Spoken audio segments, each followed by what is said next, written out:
Me too. That's how Welcome to season 4 of Outstanding Women Leaders, Witty and Wise Conversations. I'm your host, Katie L. Eads, founder and chief owl at Outstanding Women Leaders Professional Coaching, an organization dedicated to empowering women to rewrite their story and reconnect to fulfillment and joy. Owl is on a mission to host 100 million witty and wise conversations that disrupt the way leaders think and inspire you to disrupt business as usual in your brain. That disruption begins with a set of rules to guide our conversation today. Number 1, nobody gets to be wrong. Number 2, nobody gets to be right. Number 3, everybody gets to be vulnerable. And number 4, everything is included. If your child walks in or the phone rings, it's in the podcast. We do not edit here. This conversation is exactly what it needs to be in this moment in time. We've asked our guests to join us via video to allow us to create authentic connection. Eyes are the window to the soul. You will be seen here. You will be heard. There is space for you. When this conversation comes to a close, I will ask our guests 3 questions. If you've tuned in before, you know what they are. If you haven't, you don't want to miss them. But enough about me. Let's talk about our outstanding woman leader today. Her name is Amy Brookes, and she is the founder of Intuitive Rising. Amy is one of Canada's best evidential psychic mediums. She is an intuitive development mentor, a podcast host, and a published author who resides in Kingston, Ontario, Canada, with her husband and 3 sensitive and spirited children. Sensitive to energy and highly intuitive since childhood, her spiritual awakening occurred soon after her father passed away suddenly, and after decades of experiencing the wonders of the universe, she took a leap of faith with her gift of mediumship and has never looked back. Amy's reading style and personality have been described as friendly, compassionate, authentic, and down to earth, and this can be seen in her passion for ethical and inclusive spirituality. Amy believes everyone is intuitive and can greatly impact and benefit their lives by learning to recognize and listen to their own inner voice.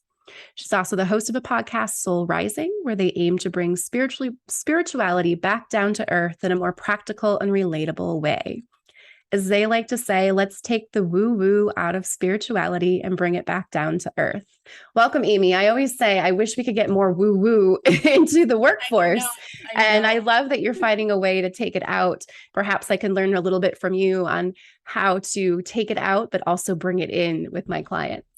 Yeah, I just find sometimes spirituality in general, spiritual practices, what we might call woo-woo, can feel a little othering to people that don't maybe feel that way naturally, although I do believe that we're all naturally spiritual, obviously.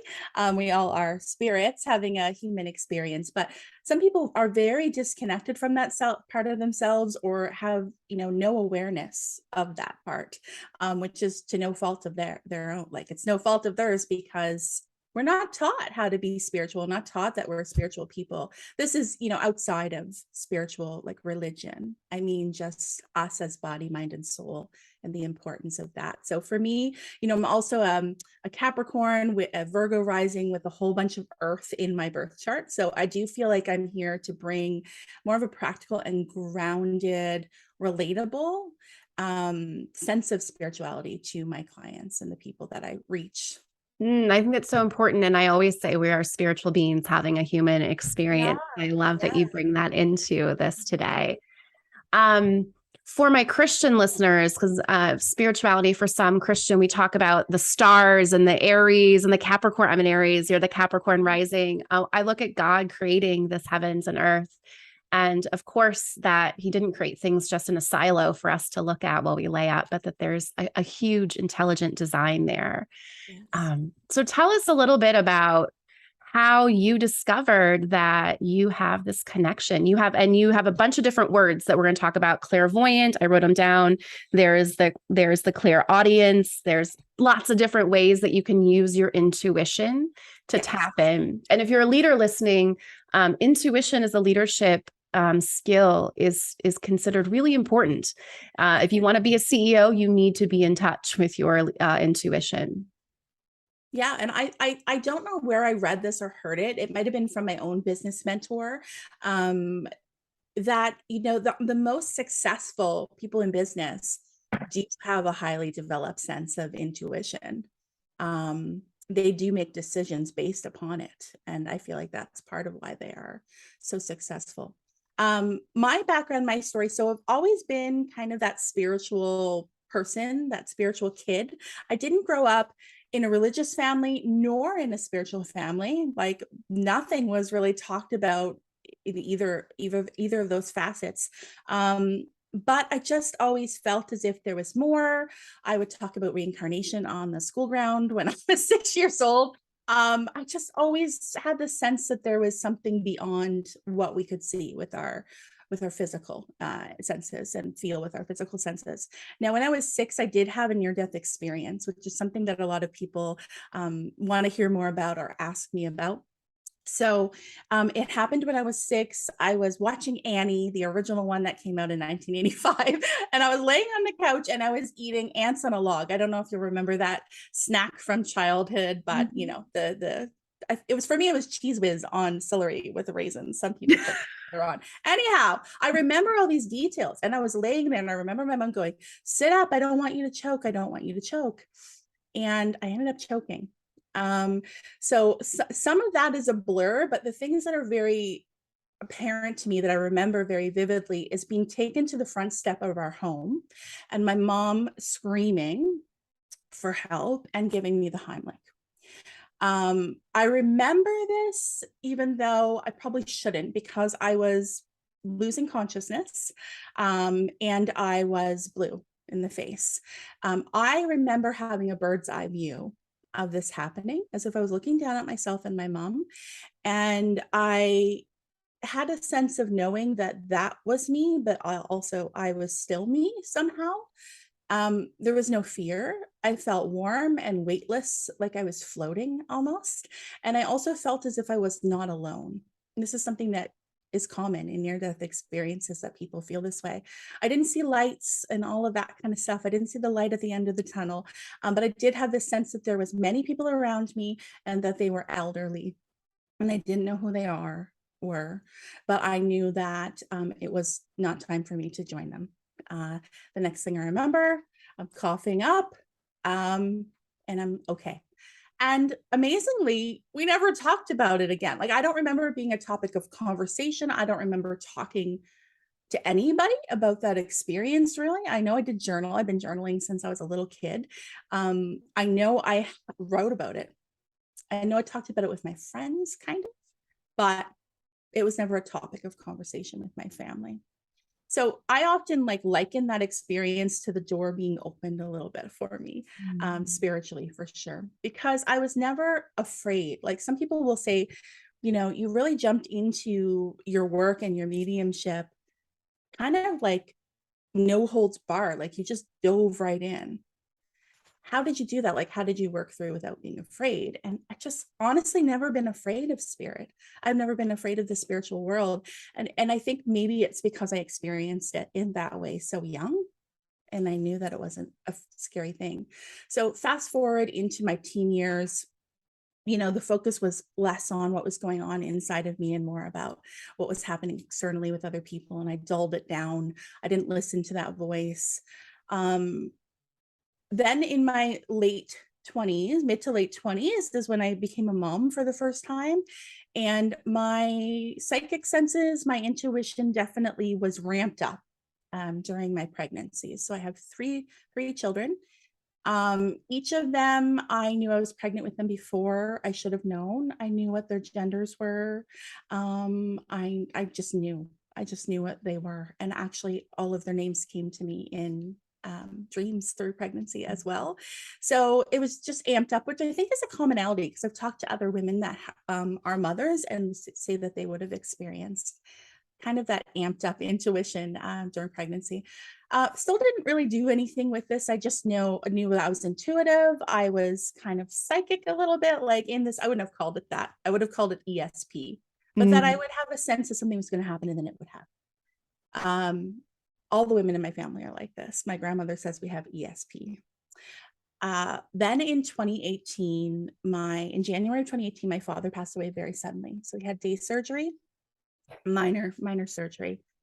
Was okay in the surgery, but developed complications afterwards. And so spent a week in the hospital with very, very, very high blood pressure, which wasn't treated very well medically. And he ended up passing away. His heart gave out essentially. And this was back in my home province, which is about 1,500 kilometers from where I am now. And my mother, my siblings, like, there's no way like you're going to get here in time to say goodbye. Because he had passed away in the hospital by himself in the room as my mother was on the way to pick him up to bring him home after a week. And so she found him there. He was passed away, and the doctors were able to get his heart beating again, but after 45 minutes. So for me, I knew that he was gone and that this was just kind of prolonging the inevitable. And so long story short, I had to say goodbye over the phone because I was told I would not make it in time to say goodbye in person, given booking air flights and flying there. So I did so. And in that moment of saying goodbye, I was given again this bird's eye view, but this time it was of the room that he was in, as if I was seeing through his eyes. The number on the door, the nurse's name written on the whiteboard, who was in the room and what they were wearing. And this sense of, I don't want to go, but I have to.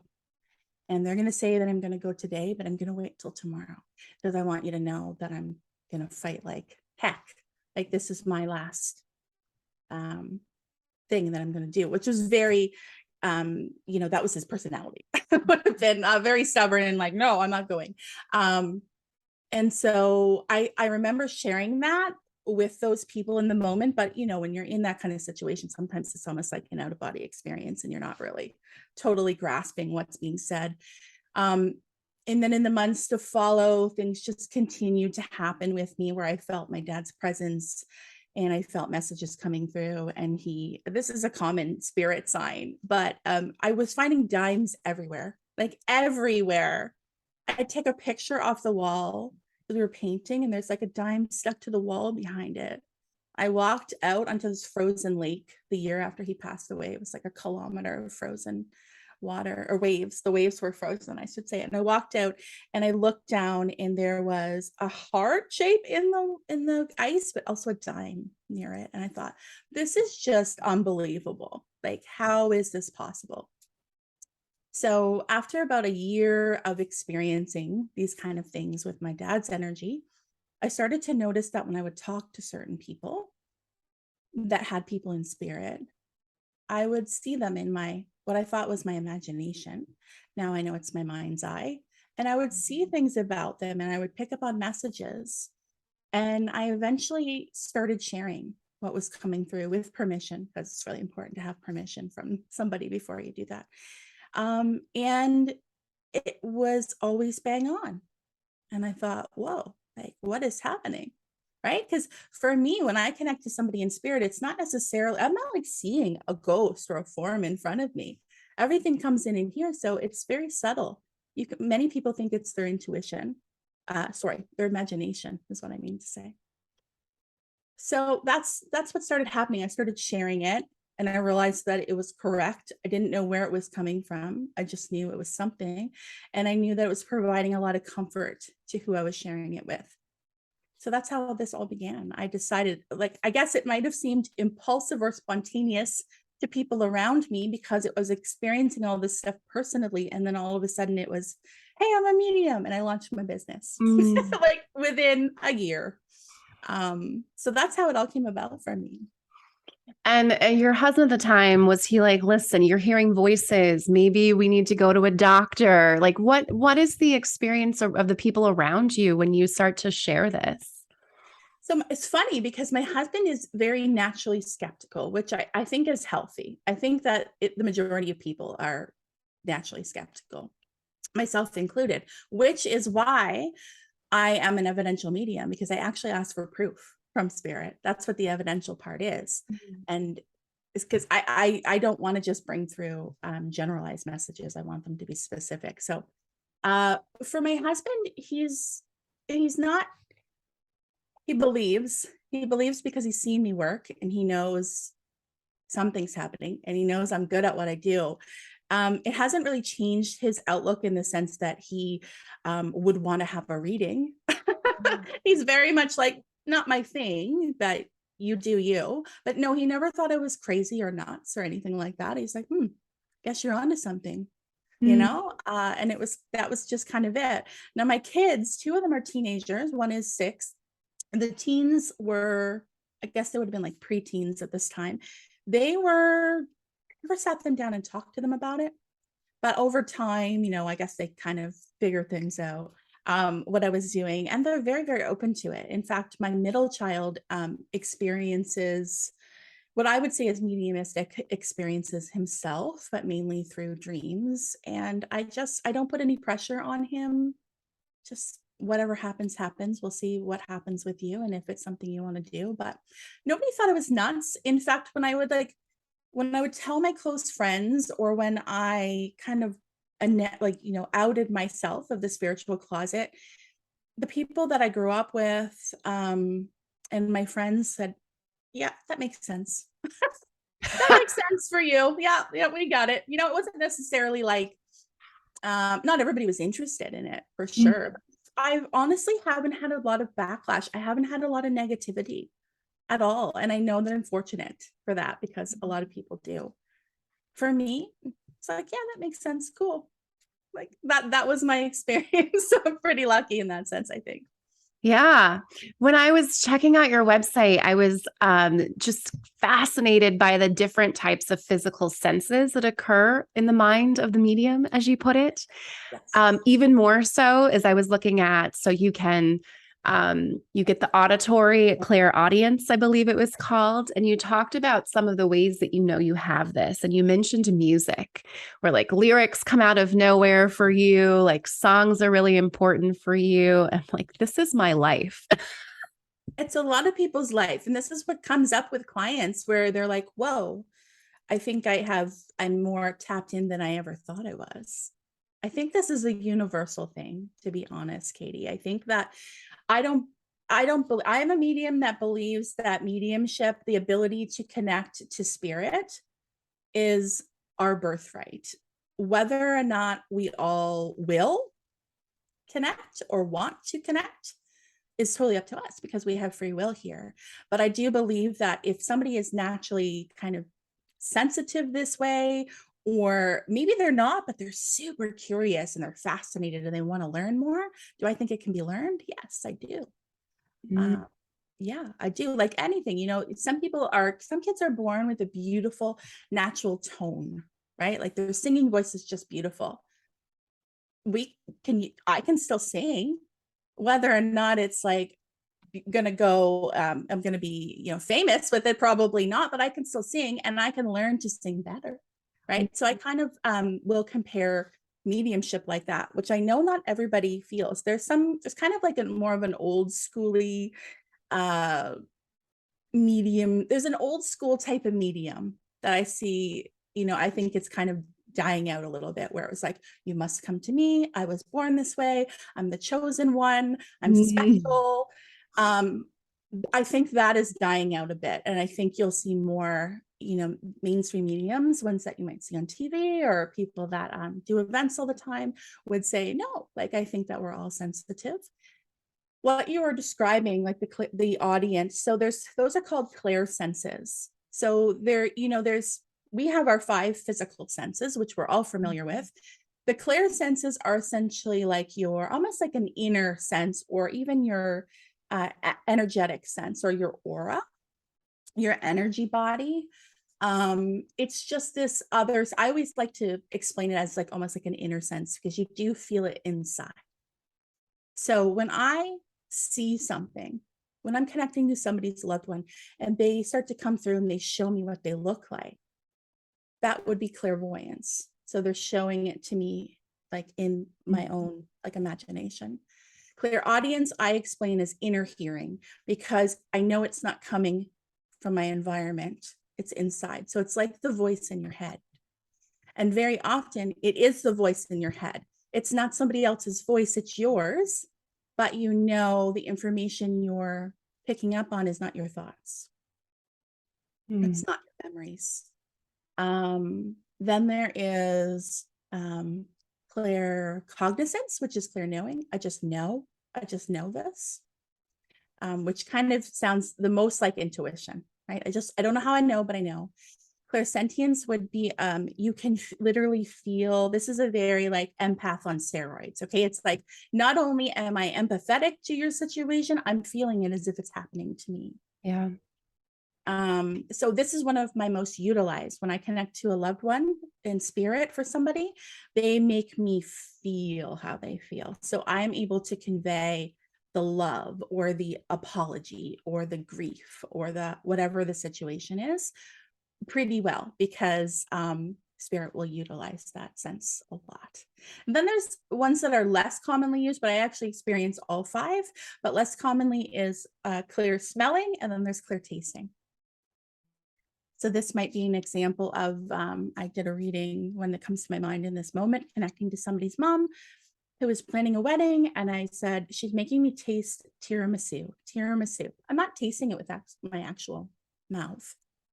It's kind of like, to explain it would be if I started to describe a lemon to you and I'm cutting it and then I'm squeezing it and like peeling it, your mouth might start to water. That's a good way to explain what I would experience, even though you're not actually tasting it.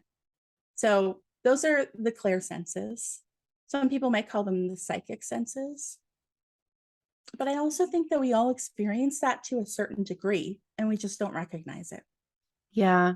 Well, energy is something that is so important. And I love that you talk about that in your blog as well. Like energy can be neither created nor destroyed. Like we know that this energy is out there and you're tapping in to energies. And, well, since I have you on here, I have an energy I love for you to tap into if you want.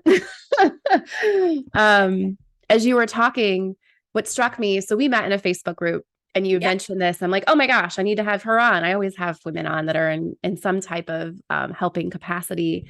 I lost my mom in 2018 as well. Did you? Yeah. And in a very similar way, she was supposed to go home that day and she went into cardiac arrest. Yeah. See, this was what the cause of death was congestive heart failure. Yeah. So, Yeah. My mom had her second heart attack. She had one 10 years prior. And I had gone out to see her and I left. And I wanted to talk to her that night. And my dad said, oh, we'll talk tomorrow. And in the morning, I got the phone call from the hospital because he was sleeping and didn't hear the phone ring to let me know. And he was on his way. And she also died alone in a room because he wasn't able to get there as quickly. And then you said you discovered human design in February 2021, and that's about the time I also found it. So I thought that was, I love the way the universe, for me, it's always worked as the people that come into my life. I know that they're always coming in for a reason, and there's always a connection. So how cool. I didn't know all of that about the story. I did read about your dad on your blog, but I had no idea the connection there. Yeah. You know what though, that doesn't surprise me though, because like my business runs on word of mouth, and it has for 3.5 years. The world is really small. I'll tell you that. Oh my goodness. It is so small. It's really small. There's commonalities that I will see in readings. So that makes sense for me. Like when I'm connecting to somebody in spirit, first of all, I don't know anything about the person when they book. Actually, if you were to book on the intake form, it says Amy prefers to go in it with no information. I don't want to know who you want to connect with, because it's more impactful for you when you're hoping for your mom and I don't know you have a mom in spirit, and I go, I have a mom in spirit here for you. That's going to blow your mind more than, okay, she's been researching me. Yeah. She knows all this stuff, right? I've had people sign up for readings that give me the wrong name. It doesn't matter. Energy. It's you setting the intention that you want me to do the reading, and it's me setting the intention that I want to connect to whomever that person is. And it works. I don't just do live readings. I do pre-recorded ones too, which means that you might book and say, hey, I'm Katie and I want a mediumship reading. And I would sit here in my office on my own time, do my routine of connecting to spirit, and then just start talking to my screen and relaying everything that comes through. And that works too. Wow. Yeah, there's a lot of misconceptions about this work and how it has to happen. And no, I Mhm. need to touch the person, or I need a picture of the person, or I need a physical memento of the person. I don't need any of that. Um, that's not how energy works. That might make you more comfortable, right? Yeah. It's a comfort level thing, but yeah, the synchronicities are amazing, right? Like once you become open to the synchronicities of the universe, they just keep on coming. Do you They find that? do, and it can feel overwhelming at times, Yeah. depending on the part of where you're at in your life. It can almost seem like this is something is not right. It's too much. When we were looking to move to Tennessee, we went to several different cities, and Knoxville was the only city that presented me with two friends while I was here for 3 days. And I've continued to connect with both of them. And then the synchronicities continue. Our next door neighbor, Janice, is amazing. I love her. She's a pink door. Pink is my color in my business. She bought that house in 1985. That's when my parents bought their home. It's just so many connections. She's 70, my dad's 68. That little bonding. We're going to have her over. We're very excited about it. Even how we found the home that we live in, just all of that, and allowing to receive it. Because if it comes in too fast and too much, it's very overwhelming to receive the synchronicities in some ways. Yeah, it can be. But I think it's just a matter of, I think it just it kind of blows the mind when you think about it, because I think that, I know for me personally, speaking from experience, not having any knowledge of this previously, of like just how powerful we are, like when you think about the spiritual realm, something that comes through in literature from other mediums, as well as in my personal readings, is the ability in the spiritual realm to manifest immediately. Like it's not physical, right? So it's just like, I want to go there, I'm there. I want to see this, I see this. So it's like that energy manifests itself immediately. And I think for us, we're these spiritual beings, then come in there in our heavy earth suits.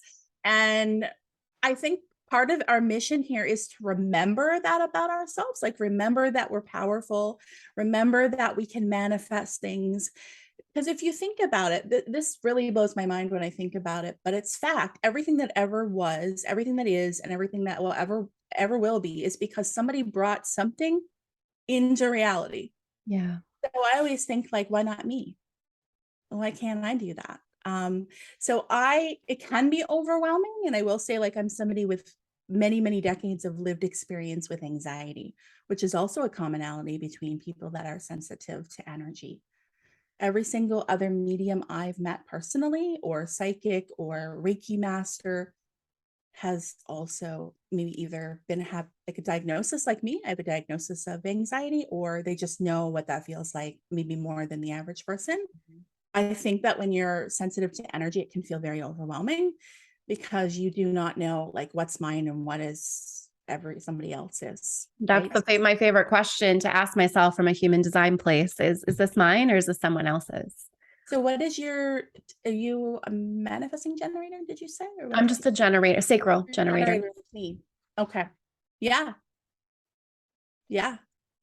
There's a lot of conditioning. I mean, in general, I think that we all have a lot of conditioning, but I think of that with generators, being like, we're meant We're to, the like, worker bees. the worker bees, right? I can see that, how important that is. But it also is amazing to me, like, when I learned about the fact that I was a generator and what my strategy was, I'm like, that makes total sense. And actually, intuitively, that's what I've been doing since I launched my business, is waiting to respond. So I will have an idea and I'll sit on it for just a little bit, not too long. I think I was talking to a human design teacher recently, and she said, because I said, I seem to make intuitive decisions. Like, I don't always ride the wave or wait to respond. I do sometimes, but for the most part, I'm like, is this the yes or no? It's a yes, I'm going to go. But in the early days of my business, I was waiting to respond. Okay, I have this idea, universe, is this a good one? And then somebody would bring it in. So even now, to this day, recently I took my level 1 and level 2 Reiki practitioner training. The reason I did that, A, I was interested in it and I wanted to do it, but B, I was receiving constant emails. Hey, do you do Reiki? Or I'd have a reading with somebody else and they'd go, you should do Reiki. You have healing hands. And I think, Mm. okay, universe, like I will bite, I'll do it. But I also find like the more that I wait to respond and trust that it's going to come, it comes quicker. Like the response comes quicker every time. Yeah, I always joke, I'm like, Peter, I need 3 times for someone to tell me something. And my resume if you look at it, it's 3 years here, 3 years there. Like, 3 is definitely a pattern for me. This is my 4th season. And I feel like this is actually the season where I'm really coming into who I am as a podcaster versus who everyone says you should be and the type of questions to ask and right, all of the things that aren't really me at all. Yeah. So using that intuition, I would love, how do you invite someone who doesn't have this thought that they have intuition? Like, how do you invite someone to maybe develop it? Maybe they're a CEO, maybe they're a VP of something. Like, how do you invite someone to bring in more intuition in their life? Like, is there a way that people can practice it? Yeah, I was going to say practice. So something that I offer my clients very often, especially if they're kind of like, oh. And, first of all, I want to take any shame out of not knowing what your intuition is. We weren't taught what it was. Okay. So it's okay. It's okay to feel like you're a newbie and like, I don't know. I don't know what my intuition is or what my anxiety is. First thing I will say before I get to the exercise that I recommend for people is your anxiety comes in with emotion, right? There's usually some sort of worry or fear. There's definitely an emotional component to it. Your intuition doesn't have an emotional component. Your intuition, I would say, is one and done. So it's that voice when you're like, pull over. I was using this experience of my mom. My mom was like, she was like, I don't think I'm an intuitive. And then one day she's like, Amy, I was just driving on the highway and this like voice that sounded like me, but wasn't my voice, was like, pull over right now. So I did. And then like right up in front of me was an accident. And she's like, what was that? And I was like, that was your intuition. I said, it didn't feel scary. It wasn't like panicked. It wasn't worried. It was just like one and done. Right. So your intuition, your intuitive voice will have a neutrality to it. Is one thing that I will say. And this gut feeling, right? We know that our solar plexus is like this the seat of the soul, really, right? Like that's the gut feeling. It's like our second brain. So there's definitely a connection there, whether you call it your gut feeling or your intuition. It's all the same for me. Yeah, from a neuroscience perspective, there's 40,000 neurons in your gut and your heart, just like your brain, that are giving the signals. Our heart actually, energetically gives off a much wider field and sends more signals to our brain than our brain sends to the body. Mm-hmm. Yeah, the body is very intuitive, right? The brain, I think we get in our way because we try to rationalize things that aren't maybe rational, right? Or logical.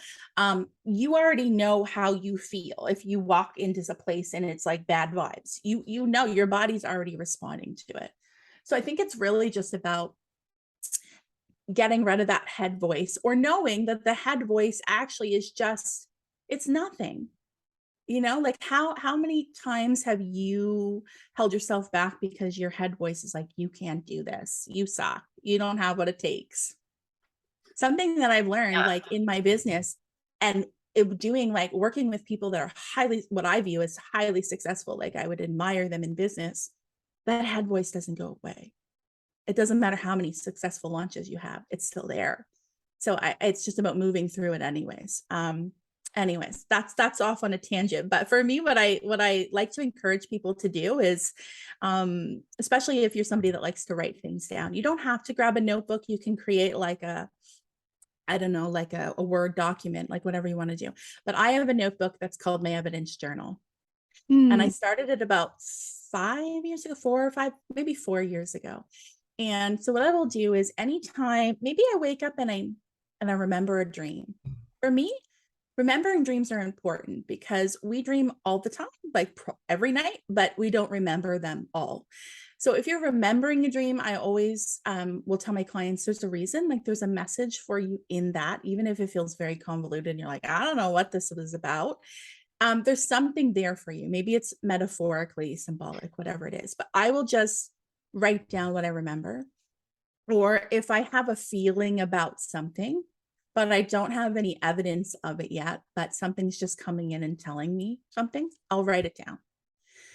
over time, you will have this documentation of your intuition speaking to you. And over time, you're going to look back. Eventually, the other piece is going to come in, right? You're going to get that validation of what you're going to get, the explanation of what it meant eventually, especially if you're open and you ask for it, if you're open energetically for it.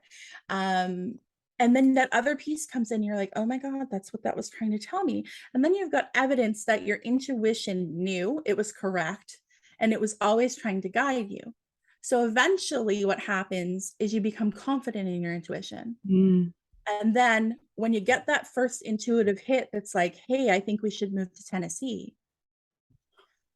We move to Tennessee. We don't like wait for everything to line up perfectly. We just trust, because I think that the universe rewards the brave. And I think that when we are like, okay, I trust, I'm just going to go for it, I think we're always rewarded for it. I think if you look back at times in your life, I bet the times that you're like, I'm just going to do it. I'm just going to trust myself. I'm going to do it. It probably was very fruitful for you. Yeah, absolutely. And my boyfriend is a hypervigilant. So he is always making sure that everything is right and checking boxes. And like we're a 5-1, right? So research. For me, I look at it as quantum flirts. So I'm like, all right, we're going to go on this 1-week trip to Tennessee. We're going to hit these cities. We're pretty sure this is where we want to land. We could have just said yes to that place and never come to visit, to be honest. We would have been spot on. But to come to this place. And like I said, I had the dog outside and I met a woman and we ended up exchanging numbers. Her phone was dead. My phone's always dead, yada, yada. We're friends now. I was in a Facebook group and I met a woman and she like just randomly, somebody had just commented and we met up for wine that day. And then she actually FaceTimed and showed us this house. So we didn't have to come back here. So very much, even though we would have had to come back to find a house. Right. So it was kind of that quantum flirty way of saying, and the only reason I met these people were because while I was in traffic, and I call it quantum flirts because the universe had a big sign that said wine. And I was like, I like wine and the dog needs water. Let's do it. It was called Water into Wine. Wow. And that's where I met this woman at, and the first woman that I met. And I'm like, I think this is the place for us. Yeah. But as I said, I'm like, Peter, I need 3 times. So maybe tuning my intuition to just hear it once would be good for me. I think it's about having a balance, right? It's not, you don't have to just wing it, right? Like not everybody's going to be doing that. It's funny because I always used to have an insecurity about that part of myself. I also have ADHD. Okay. Which I was diagnosed at 38 years old after one of my children was diagnosed. I used to have a lot of insecurity about being spontaneous or impulsive. I talked a lot. I've started to realize that that's me just really trusting myself too. And actually people will often say to me, Amy, I admire you. You just go for it. You just have an idea and you just do it. And I'm like, it's kind of reframed that shadowy like insecurity of mine to be like, okay, like maybe that's a skill of mine. Maybe that's me being highly intuitive and just trusting that it will work out. But it's okay to find balance. Like you don't have to just go and like move without doing your research, but it's about not getting stuck in your head so much that you're not open for a little bit of magic, like a little bit of spontaneity. Yeah. That's the quantum flirting that I talk about. And the ADHD diagnosis in the late 30s, I also am with you with that as well. And my mom always said, you don't have ADD. When I would say it as an adult, I would say it to her. And I don't think she remembers in first grade, I was failing math because I was putting 0 and 1 for all my answers. And my mom is brilliant. So she said, did you ask her why? And the teacher said no. So my mom came to the hallway from the conference and said, why? And I said, oh, we get to read when we're done with our math quiz. And I wanted to finish this book. Well, first grader. And so we solved that problem. And my penmanship was terrible. And it was the last year they graded for penmanship. So we didn't go to Disney that year because I was failing a couple things in first grade. At least that's what my mom told me. Maybe money was tight. I took on that it was because of my grades. But Yeah. handwriting, I was a teacher. Handwriting is a big sign of it. And math was not interesting to me. I wanted to read. And I was also in the middle reading group, not the highest reading group. So mom got me into the highest reading group, that conference, all because no one had ever asked me. This is, the 80s. We didn't ask kids to be a part of their learning experience. Now we do. And after getting the ADHD, I was like, oh, this is why I lose keys when I'm stressed. This is why I leave things in the microwave when my executive functioning breaks down because I'm really stressed out. Yes. For me, it really showed up more with when I had children, right? And I think that's very common too, because it's like all of the old coping mechanisms. I could manage myself just fine. Right. Then it's like, what? I have to keep 3 other people. Like, this is too much for me. So it was like a tailspin. And yeah, it's interesting. There's another synchronicity. I have been a reader, a huge reader. If you were to ask anybody that knows me, what's one way you're describing me, it would probably be a bookworm, the first and foremost. I lost myself in books from the time I was probably 5 years old, maybe 4. But in a way, I feel like it was an escape for me too, from the overwhelm, from the anxiety. It's my safe space. So even now, sometimes like I will notice, or my husband will point out, you're reading an awful lot lately. And I'm like, oh yeah. And it's not that it's a bad thing, but I know that sometimes I will, like, if I'm having a hard time or feel overwhelmed, it will be my escape. So I'll spend a lot of time reading. I'm like, oh yes, I'm avoiding real life by reading a whole book today. Yeah, I'm always avoiding writing my own book by reading someone else's, right? Because somebody else said it better. And so why would I be the one to write it? I just saw something yesterday, like a meme, and it said somebody out there is not writing their book because, oh, what did it say? Something like somebody out there's favorite book is not being written because the author is doesn't think anybody would want to hear it. Okay. I know. Are you writing a book right now? I have been writing a book for a couple years about experience. So I am a published author. I published in a collaborative book series. So I have a chapter published. That chapter is about my lived experience with loss and anxiety. That is in a book series called The Great Canadian Woman. So it is about Canadian women in this book, but you can find it on Amazon in the United States. A lot of my clients in the United States bought it. So yeah, it's just about, loss and having to learn how to let go and surrender. Sometimes things just happen, and it was about, I actually called it intuitively. This came to me intuitively. So I sat down, I wrote a whole chapter out about, like, this is what I wanted to publish. And then the publisher was like, I think you got more in you. Like, I don't know if this is the right thing. And I got really in my head, and I started to feel like I failed because I was pure hyper focus. I sat at my computer and I wrote like 5,000 words in a couple hours. It was like, boom, got it. Like, no editing. That's me. I'm very similar. I don't edit my podcast either. And then she told me, I kind of personalized it, like, this wasn't good enough, or my story wasn't good enough, but it was because there was something else brewing in me. So I literally sat down and I was like, what do I need to do? And I got the name of my chapter as an intuitive download. And then the rest of the chapter just came in. So I called it Running Towards the Dragon.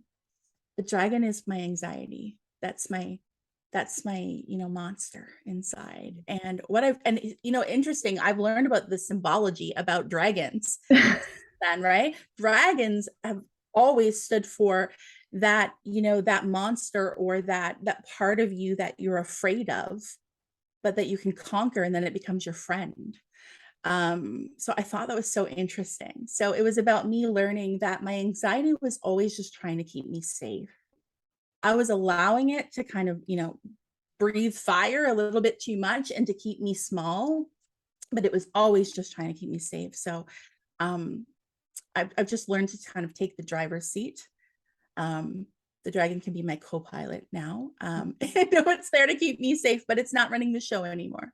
So I thought that was interesting, but I have so many ideas, and it's about getting it out. Well, about taking all of this because we're in synchronicities, I have successfully coached someone to publish a book called Running Without the Devil. So if you would like coaching on running towards the dragon with a book, I am here for you. Wow. It was actually one of my first clients I ever had. And you can buy his book on Amazon as well, Running Without the Devil and being sobriety. Without the devil. Is it a similar kind of message? It's on sobriety. And Yeah, so how you was his devil, which was right, whether it's your dragon is anxiety, or alcohol, whatever that is. Yeah. Similar concept. And he's now gone on to publish a children's book, Too Many Donuts, which is around the same idea of addiction as well. Oh, amazing. That vice.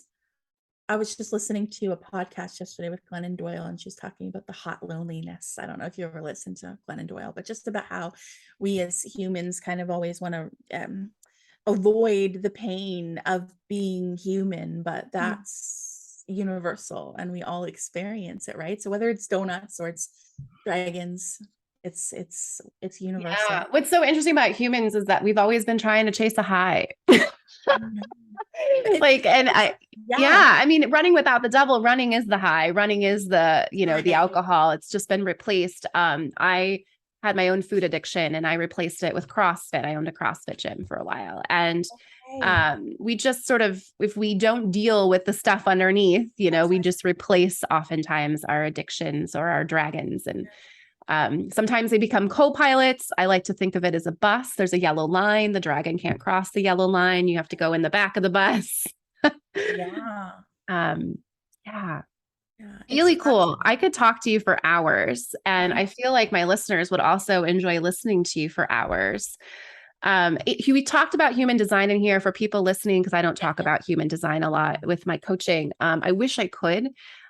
We are both a 5-1 design. So it's part of why we have so many synchronicities. And we met in a Facebook group for people that are 5-1s. Human design is based on where the stars aligned the day you were born and where the stars and planets aligned when the neocortex was formed in the brain, where you're. So it's really cool to see. When I did the human design, everything for me was, I don't have to fight this anymore. That was really my experience. I paid for a blueprint reading. And as I was going through everything, I'm like, and I have the book like this. I don't need to, where the water flows is where the water goes. Yeah. And in the United States, we love to push those limits.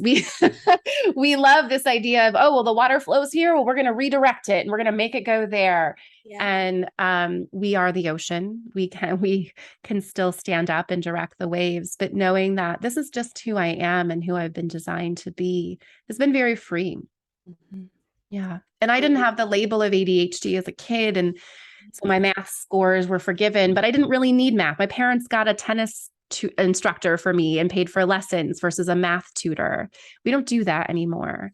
Tennis paid for my college. So when we look at where we have gifts and where we don't, I love to encourage people to look at, where's your water flowing? Where does your water want to go? Yeah. Yeah. For sure. That reminds me a little bit. I know this isn't this isn't human design material, but I'm also a past life reader.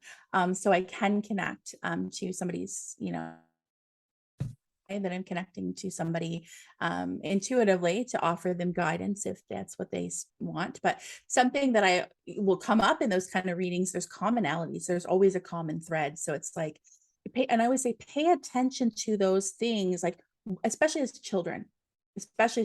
What did you love to do as a child? What were you really interested in?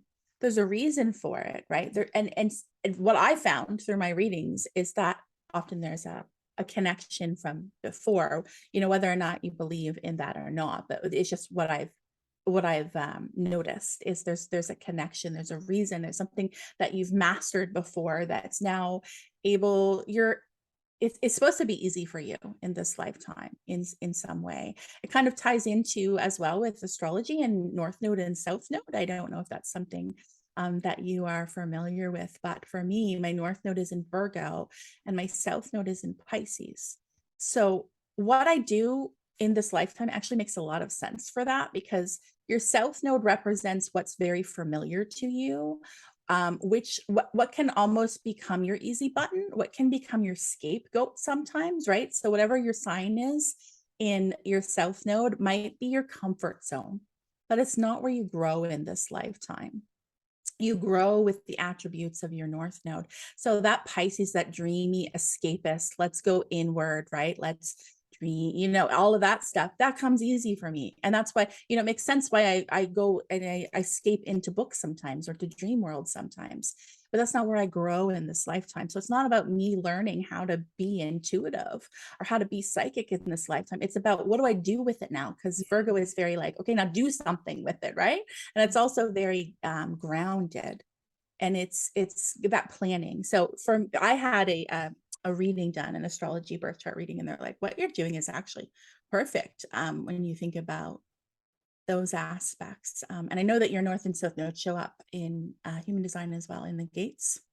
I'll have to look into them. I'm a big picture person, and I love details, but sometimes for me, the devil does get into the details. And now all of a sudden I'm going to use this to like make every decision. Like, that's not going to work for me. And they say spend 2 years, right? They say spend 2 years and just your authority and your strategy. And for me, knowing that I am designed to stir things up so they can shift for the better, allowed me to really accept that sometimes, and I'm designed to interact with strangers. It really helped me as an only child be okay with, okay, so you left that and those aren't friends anymore. And you left that and they're not friends anymore. And that's okay. That's actually what I'm designed to do. I think my learning is, how do I stir things up, but also hold space for people during the stirring so that they're not freaking out collectively. And I've had moments where I've done it well. I've had moments where I haven't done it well. But I can always hang my hat. Was the place better when I left? 100%. Sometimes just me leaving made the place feel better for them to do the rest of their own journey. So with the tiny bit of time we have left, and I went longer with you, but I feel like people will love to listen to this. So we're going to honor that a little bit. Can I ask to have any, like, is my mom around? Like, can I ask that question? What does that look like? I don't know how this works, and feel free to just shut me down. No, it's okay. It's something, so with permission, it's something that I usually take a few minutes to kind of get myself, because what I have to do is to shut down really my own logical brain to allow other to come in. So I would say it's similar to falling asleep, because when you are sleeping, your mind is open, your logical brain's not thinking, right? So I always say it's similar to that. I could do that for you. Just take a moment. Sure. If that's okay.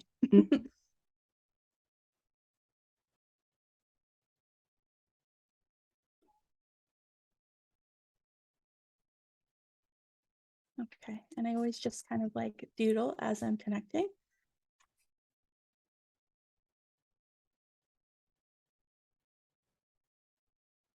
Is your mom's mom in spirit as well? Mm-hmm. Okay. Would there be a similarity between them in terms of looks, perhaps, or something? Probably. I never met my grandmother. Okay. Interesting. Okay. Because the first energy that comes through as I'm connecting feels like mom's mom. And I'm also connecting with the initial C. Now, I don't know if there's a C first, middle, or last name, or what this means just yet, but I got a C. That's Catherine. Is that your mom? That's Grandma. Grandma Katie is who she would have been. That's who I'm named after. Oh, maybe that's a similarity. Okay. Okay. Because that's the first thing that came in, was like,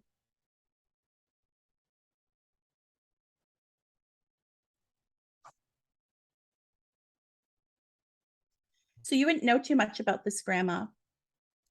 Do you know if somebody would have, I'm curious about smoking, but I'm also curious about anything with the lungs, if that would make sense. If there's a connection at all with that grandma. Now, I don't know why I feel grandma's energy over your mom's. It's not uncommon, actually, in a reading to have, I always say, like a greeter come in first, especially if you weren't expecting them. But I definitely feel her energy first. And I don't know if she's got something going on with the lungs, or if that was connected to her passing at all, or if she would have smoked. But she definitely, I think, was a smoker. Yeah. Pretty sure. Grandpa That's died. for Grandpa passing, died of but smoke, Grandpa yeah. died of lung cancer. They were divorced, but Grandpa died of lung So cancer. your mom's dad? Mhm. Okay. Okay. So it's when things come in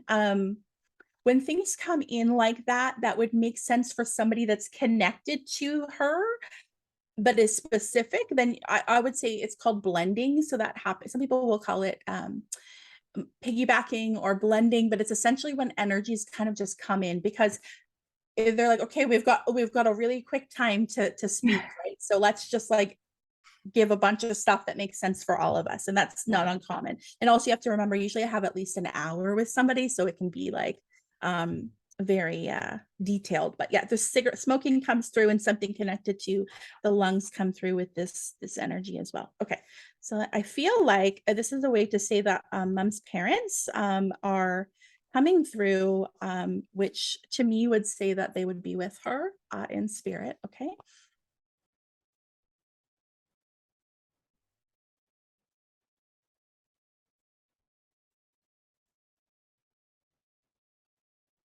So curious about an M sound.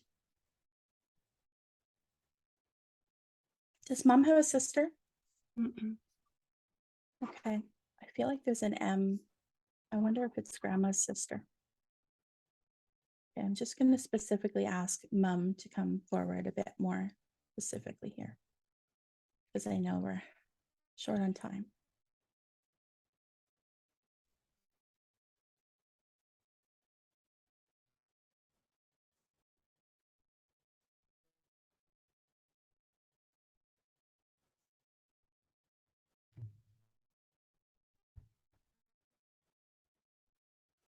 Is there something with mom that would be connected to a J month, January, July, June? June. June. Did she pass in June or is this her birthday? Passed in June. I asked, January is when she got married. okay, I asked her, I said, I know that Katie said you passed in 2018. What month? And I got a J. Okay. So my dad was January 2018. So June. Okay.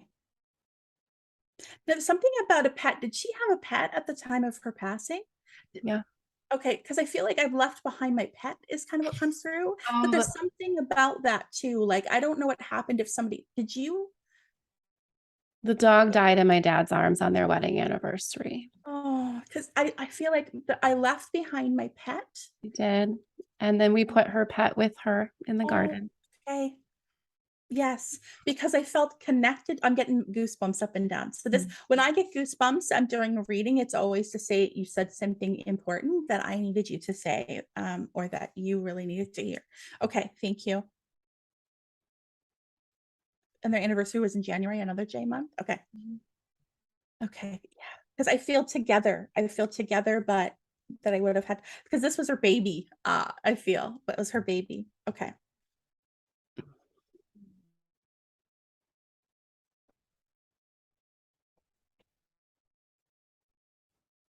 Let's see what she wants to say. What else she wants to say? That was number one important thing. That's that animal's with me.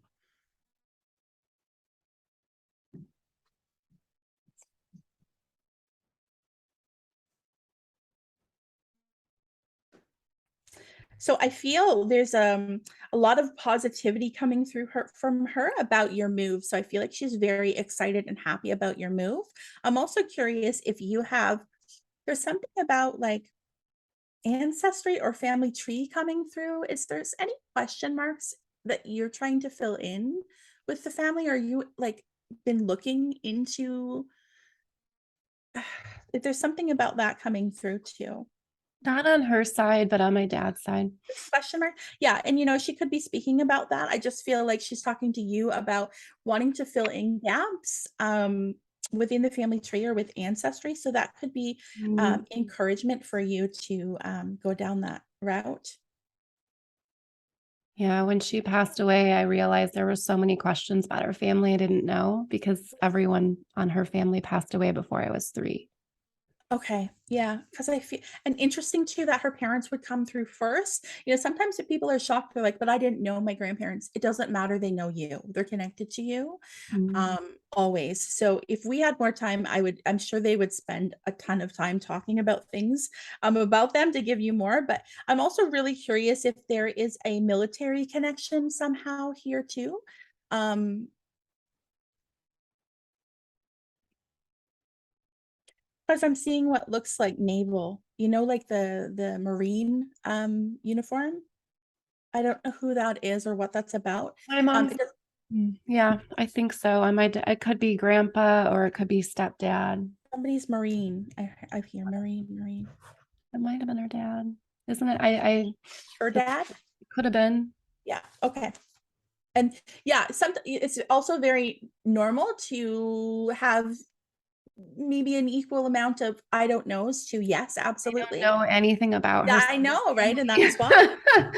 Because I have people that message me 2 to 3 years later and go, so talk to blah blah blah. And yes, that was that, and that makes sense. So it's okay to not know in the moment too. Yeah. I trust that everything that's given to me has a reason. So whether or not I've interpreted it correctly, whether or not you can in this moment say yes or no, it doesn't matter.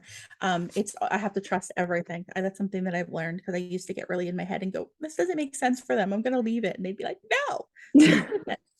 Okay. So I felt that she wanted to validate that she was with her mom, that she's got her pet with her, that there was acknowledgement of when, like the month she passed and the month that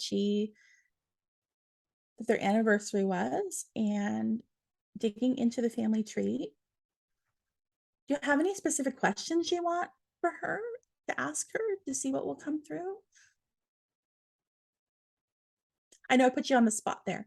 And it's okay if you can't think of one or you would prefer not to answer. I'm just sorry that I wasn't there when she died. Yeah. I know, it's hard. It's really hard. Were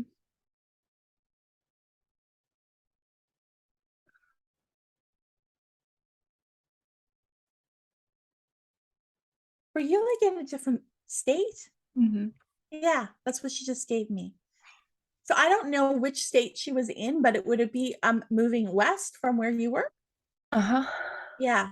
So I see that's right. So I don't know if there's a Pennsylvania connection or if she's over in that somewhere, Illinois, right? Like somewhere over there. Okay. Because I heard we were distanced, not it wasn't like so what I was feeling is, honey, it's not like you just didn't show up. You couldn't get there like logistically, like it just didn't happen. It was too quick. So there is encouragement for you to kind of there's no need to feel bad about that. She understands 100%. I should have stayed longer. Pardon?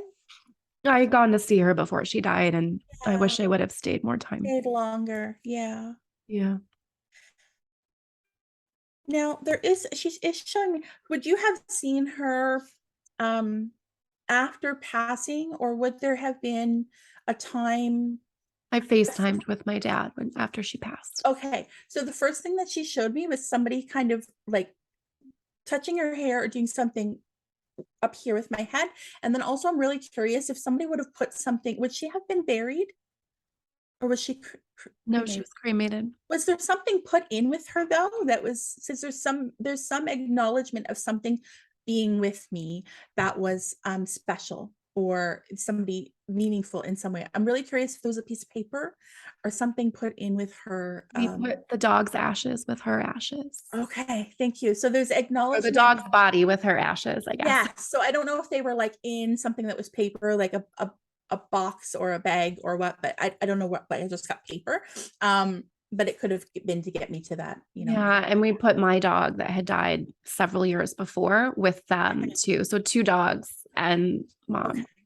So that was important too to tell you, like this is what I would call evidence. So it's like those things that are specific to you. It's you put something in with me. Okay. So she showed me herself, as she would have been passed. I wasn't sure, like I said, if it was the burial or not, and you put something with me and it was special. And thank you. Thank you for that.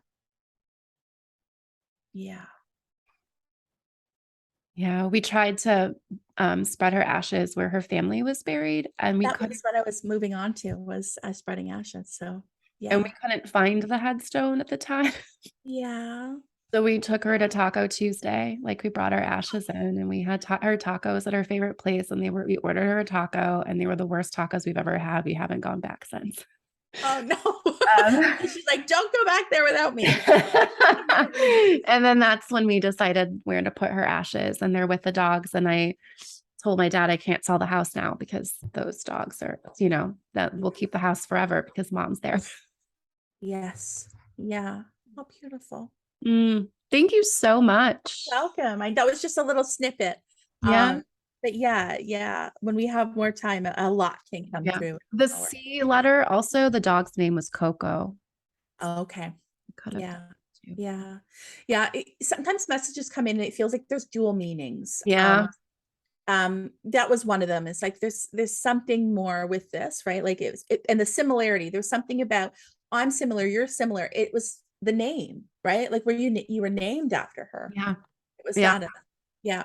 So sometimes things come in very clearly. Like I will hear a name like Bob, and I'll say, "Who's Bob?" And sometimes it's more like a game of charades. But it always comes through as a whole puzzle piece when we're done. Mm-hmm. Um, it's like I'm getting impressions of things that then I have to interpret using all of those clair senses. Because like for instance, when she was making me feel like I know you weren't with me, that there was a like literal geographical distance between us, and the feelings of the guilt and the remorse that you would feel, she made me feel them in that moment. And then I also felt her love for you, and just like I just don't want you to I don't want you to carry that. You don't need to carry that. I know that you loved me. I know that you were with me. When her mom died, she was supposed to go over there that night and see her, and she didn't. Yeah. Yeah. And so I always told myself that, like, mom, Yeah. wouldn't have felt guilty there, and I shouldn't. But then Yeah. But I was next to my grandmother when she passed away. She looked me in the eye before she died. And his grandma? no, Other different one. grandma on dad's side. Um, everybody left the room. They thought she was going to make it through the night, so everybody left but me. And within like 5 minutes, she passed away. Yeah. Something that I've learned that has provided me great comfort. I learned this through my connection to my dad, the gift that he gave me. And I should also say my dad was a huge skeptic. Mhm. My mom and I would talk about this stuff before, and he'd be like they're nuts, right? He was not open to it at all. He was completely like, I don't buy this. Yet he was the very first person to come through. I always find that funny. And when I have a reading for myself with somebody else, my dad is always the first person to come through. And he always says, I'm here, I'm helping guide her within her mediumship, within her business. I'm here to help her. My dad and I didn't always have the closest relationship growing up. I always felt like distant, but he was there. And so it's just lovely to know that he is helping me, trying to guide me, in this, trying to help me be successful and be the best that I can. It's a beautiful gift. And what I've learned through all these experiences, and then, at this point, I don't know how many readings I've done, but it's over 1,000. All this to say, I, as a medium, no medium can tell you exactly what it's like. Where do we go from here? Because we are humans and we won't know that until we're there too. So it's like, I always say, I dip my toes in the spiritual world. I get to communicate, I get to get some messages from them, but I can't know everything, because that would totally, it would ruin my own life purpose, right? Like I couldn't know everything. Because some people are like, do you know everything? Like, tell me what the lottery numbers are. That's not how this works. This way. So what I do know, though, is the only way to explain that, what I just did, what I do every day, is that the only real death is that of our physical. And so what my passion is in showing people that life goes on, because I think it gives us comfort and I think it gives us fuel to live our best lives. Mm. So, and I think that's a beautiful message, regardless of your belief system. Whether you believe that we can communicate to loved ones in spirit, or you believe in God or Buddha or whoever it is that you believe in, it's that universal message is that there's something beyond guiding us and helping us. And so I don't know. I like to do my thing. This is what my thing is. It doesn't have to be your thing or your listener's thing, but the universal message is love. Mm. And that's the ethical piece. That's why it's so important for me to be ethical. Mm-hmm. Because if I couldn't give somebody specifics, I wouldn't want to do this work, because I don't know. I feel like I need it. It needs to be ethical. It needs to be real. Mm. Yeah. And so your purpose, we're getting to our 3 questions here, and you already led us with your purpose here on earth, letting us know we live on. Mm. Yes. Yeah, because it's changed my life. It's changed my life, honestly. I still have experience with anxiety, but I don't allow it to, run my life, because I know there's something bigger. I know, if you take away, I think the universal fear we all have is death, right? Really, at the end of the day, everything comes back to that, of being extinct, of this being the end and nothing else.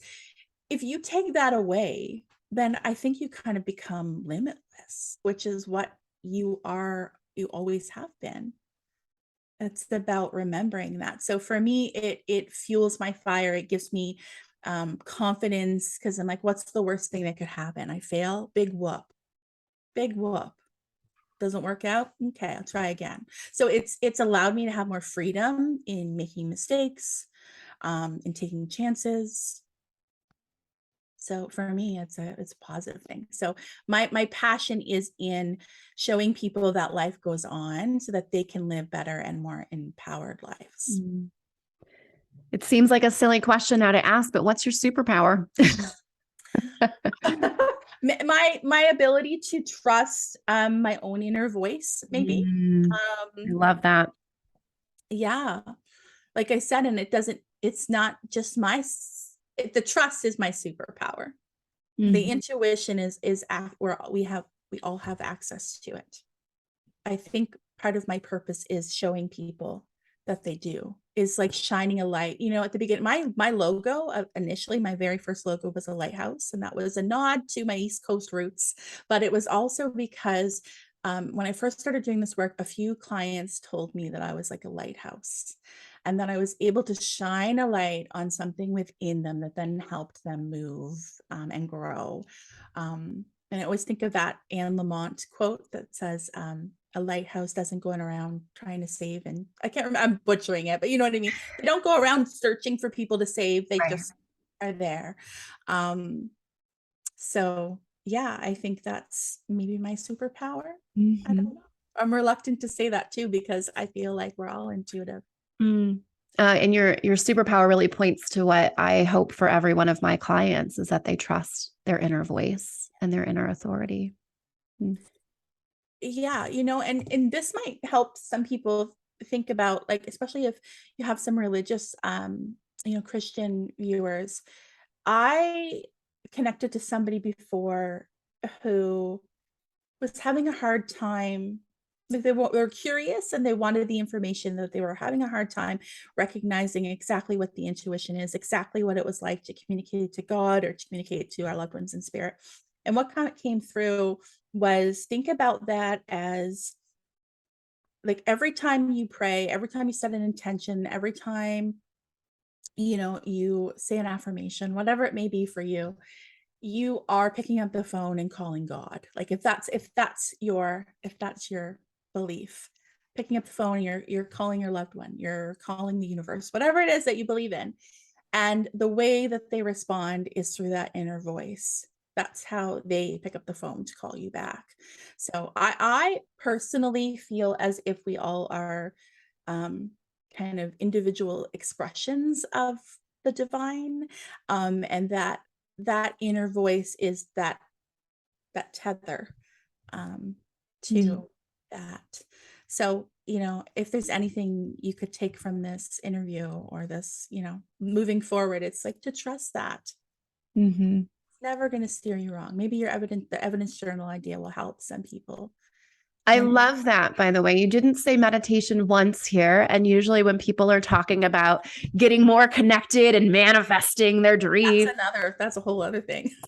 I am somebody, maybe it's because I have ADHD, right? I'm like, don't even get me started on meditation, because I've always internalized that as I'm a crap meditator because I am too distracted.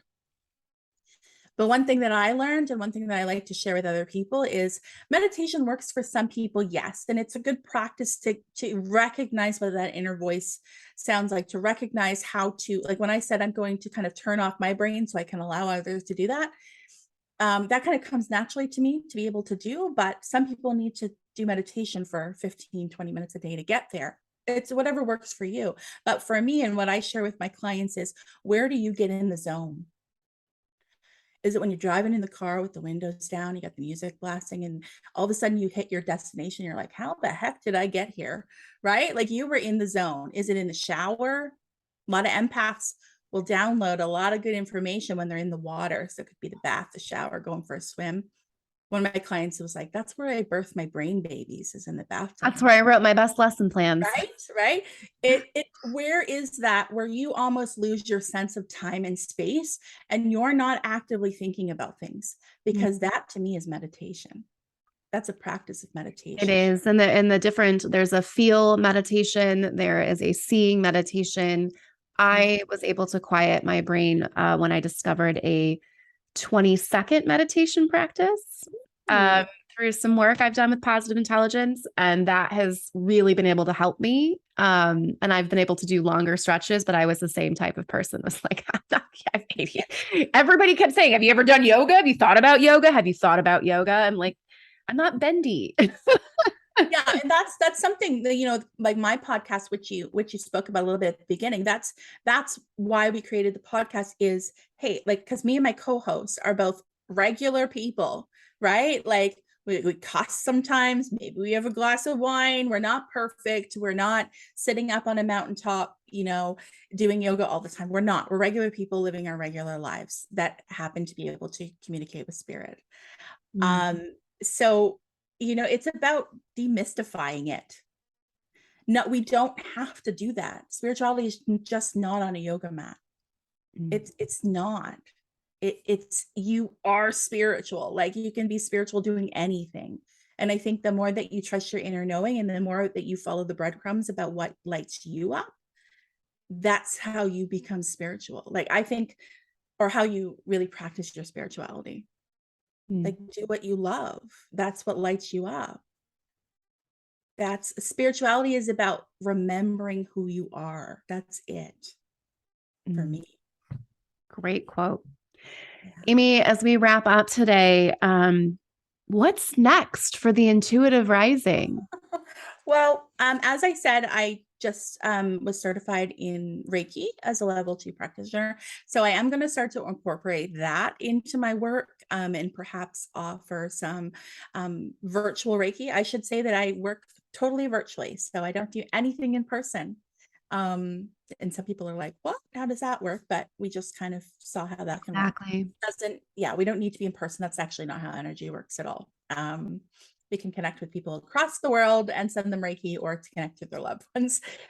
So for me, I think Reiki, eventually some human design offerings coming in.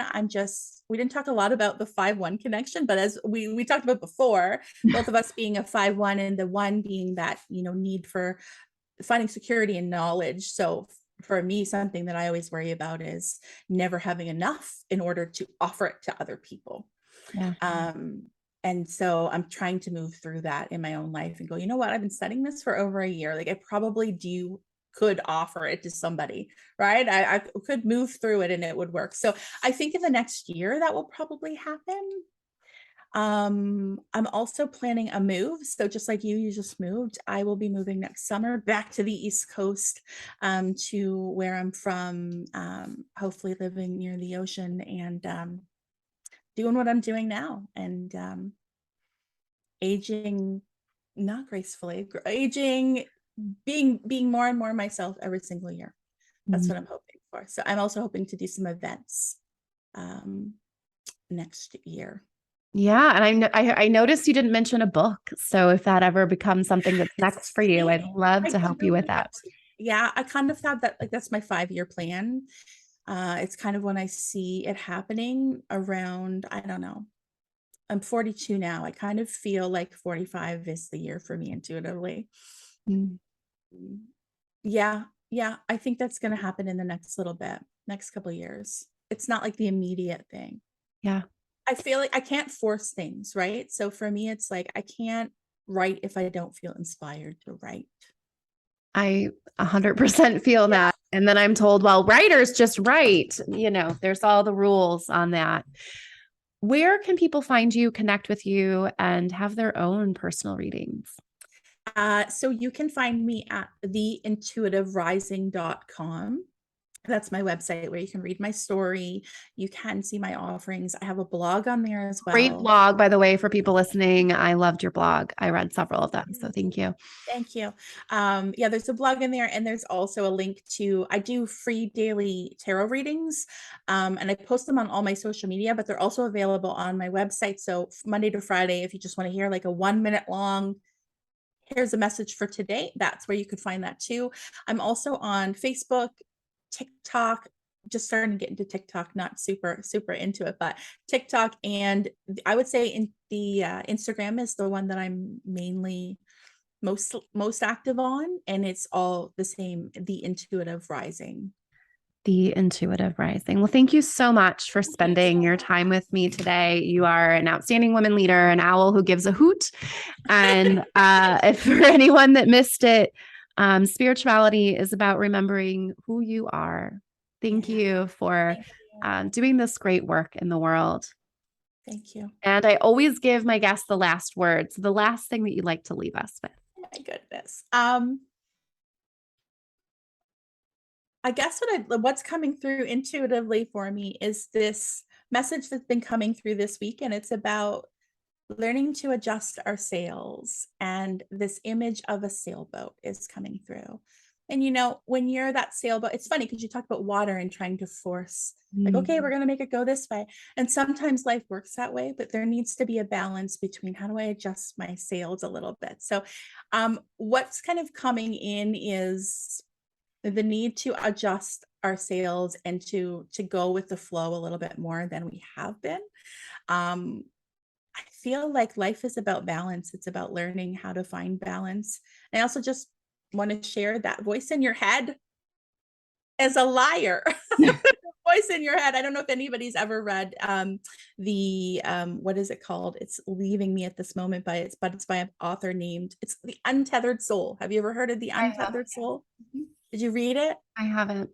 Okay. I would highly recommend that. That's all about the voice in your head, and it's a little bit of scientific take on that. But that voice in your head is just there. It's not, shouldn't have authority on you. You should be able to move through it regardless of what it says. And I think learning that actually has helped me a lot move through, and learning that even people that I would say have made it, they still have that, they move through it anyways, is huge. I think that voice in our head keeps a lot of us held back from really doing what we want to do, what we feel called to do. So I guess learn to adjust your sails and move through that voice in your head. You know what's best for you. You're your own best authority. There's nobody in the world that knows you better than you.